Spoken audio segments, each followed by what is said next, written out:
Ta mo oku alea ke te tine koe no pekia. O kai ke te tu noa. O te tu peha to tu. But in the name of the Father, and of the Son, and of the Holy Spirit. Hail Mary, full of grace, the Lord is with thee. Blessed art thou among women. Blessed is the Father, Jesus. Holy Mary, Mother of God, pray for us sinners, now and at the hour of our death. Amen.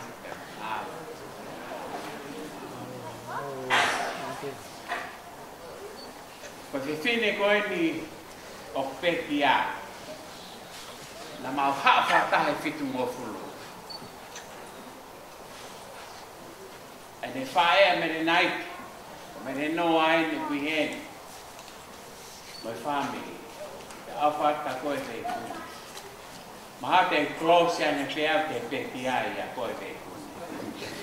E na mau mānawa taha I whare vai. Ne o mai mau motu, kana e mahino mau ai motu. Toke tā, loea. Poto, pakai poto, nake ke mawari. Kawa sini. Na mahano degree in mental health. Ta paui lo peta ni kan kore sini. Ta ko ofa ta te to sini ko ni. Amisialo. Ka ke lava na ka ke ai ke wa ke tutu. Koe taimi lahe ka wala ka puto ko close ki ai. I have to get a tablet from the doctor. I have to panic attack.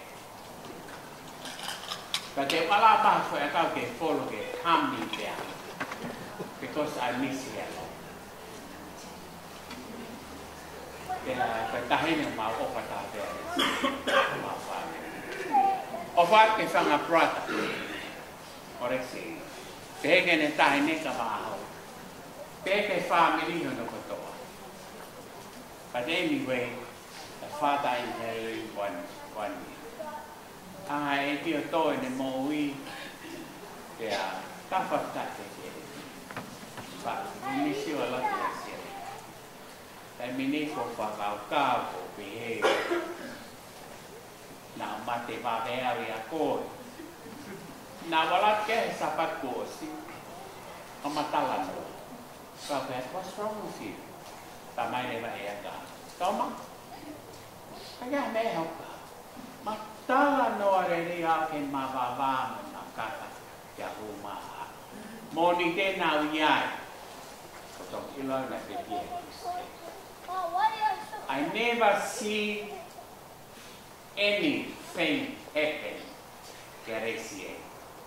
Ene foto nga mono wanga mo ngai meke o foi no molo pe so tahi me na to ka ekanka alupe mario sia fes de seri komena tamai leva e lupe ka toma ai pe hano bala mate ai hano fetau ai hano me koto ma ai utawala ne whanau, rat whanau. Ai kotoa pe ma, o siku manau I moa. Pea pe, but whae. She know what's gonna happen. And if she mai ka mātou, ka mai hokoto, I'm alright, I'm fine. Ko whafta heni, ko whamala heni ka lupe pe na fia. Mea mai peo fi, to koto e api o fia mo lupe. Lupe, ka taine pāu. I love you. E pe hanga to ngai a resie, e mea koto. Ka ngai a hone whangamata purepe ina fi ai mea pihe na to. E morha na taini. He? Ame e lupe o ngai a resie de hoa ke no awha o si. And I'd like you to say something about you, Pulipwe Nakasala. You are Fijian husband. We love you so much. All the family, we respect you. We love you. If anything you worry about, come and talk to me. I'm a doctor. ora tātou o whātu.